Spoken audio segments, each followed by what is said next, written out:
Bonjour à tout le monde, bonjour à chacun, bonjour à chacune.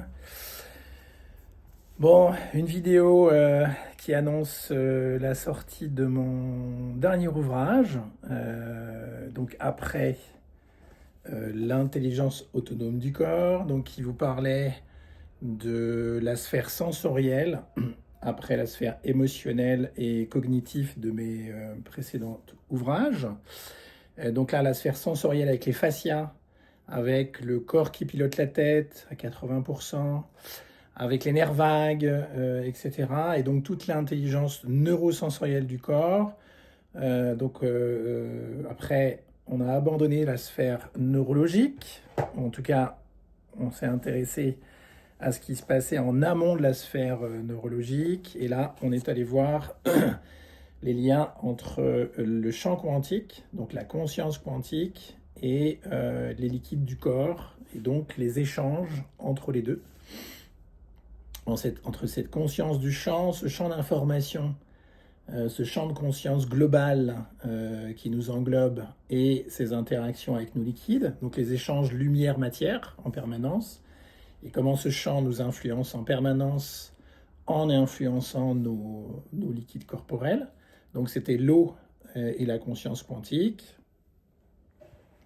Et voilà le dernier. Alors regardez, le format a un peu changé. On avait des ouvrages qui étaient un peu plus grands, si je puis dire.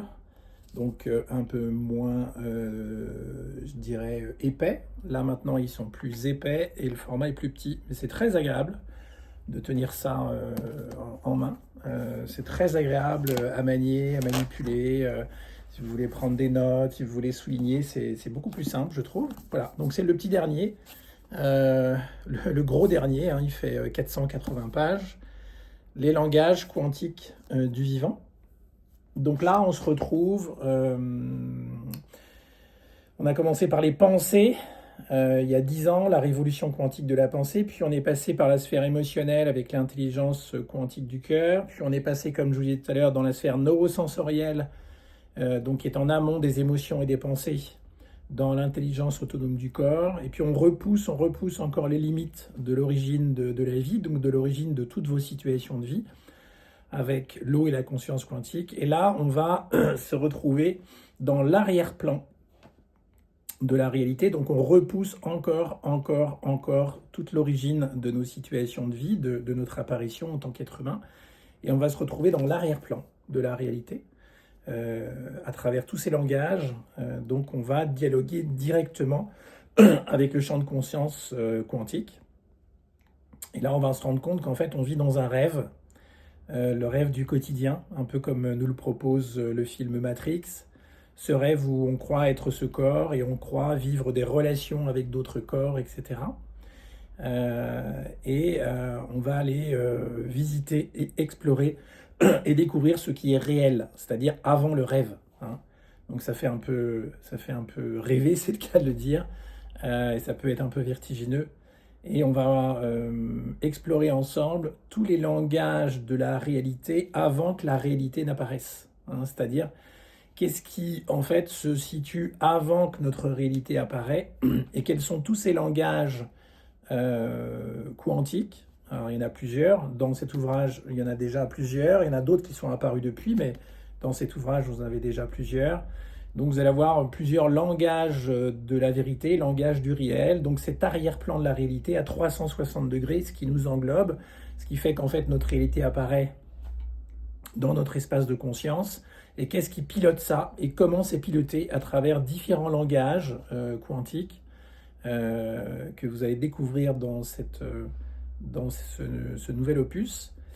Et le ressenti majeur, peut-être un des ressentis majeurs que l'on peut ressentir, c'est finalement peut-être mettre plus de présence dans ce que l'on vit au quotidien et se sentir plus en paix, puisque tout à coup, si on sait ce qui se passe avant, comment ça se fait, pourquoi ça se fait, et avant même que nos situations de vie apparaissent, eh bien, on a un ressenti global de paix et de foi qui se dégage, et d'amour aussi, hein, qui est très profond à la lecture et l'exploration de cet ouvrage qui contient aussi des pratiques avec des mantras. régulièrement dans les différents chapitres. Donc vous allez passer par différents langages, le langage de la foi, le langage de l'amour, le langage de savoir, le langage de la souffrance aussi, d'avoir un éclairage sur la souffrance. C'est quoi finalement la souffrance? Elle naît où et comment? Et quelle est finalement sa vocation avant même qu'elle nous apparaisse, nous, comme quelque chose à éradiquer? Vous allez voir qu'en fait, la souffrance n'est pas exactement ce qu'on imagine à l'origine. Et que, en fait, tout ce que l'on vit dans notre quotidien est complètement vécu à l'inverse de l'arrière-plan. Et l'arrière-plan, c'est vraiment un espace où on se sent en paix infiniment, où on se sent amoureux infiniment, et avec la foi au cœur qui est très présente. Hein. Donc on va toujours partir de la base que l'on retrouvait ici dans l'eau et la conscience quantique, mais beaucoup plus approfondie. Donc on part des premiers langages, donc le langage liquidien, celui qu'on vit au quotidien, hein, où on voit du vrai, du faux, du méchant, du gentil, du bon et du moins bon. On va partir de ce que l'on vit nous au quotidien, et puis on va voir justement ce qui tire les ficelles derrière tout ça, tous les langages et toute l'intelligence de ces langages quantiques dans l'arrière-plan de la réalité, donc ce qui est réel et qui est immuable, ce qui est éternel, avant même qu'apparaisse notre rêve qui change tout le temps, où on croit être ce corps et on croit avoir affaire à d'autres corps et vivre des situations que l'on doit éradiquer et que l'on doit changer. Donc c'est un ouvrage qui est majeur, vous le verrez, parce qu'en fait il explore et il délivre des domaines qui ne sont pas du tout abordés dans le bien-être aujourd'hui, qui sont très précieux parce qu'ils nous aident vraiment à être en paix avec notre vie. Voilà. Je vous invite à découvrir, et il est sorti déjà depuis la semaine dernière, et il vous attend. On vous embrasse.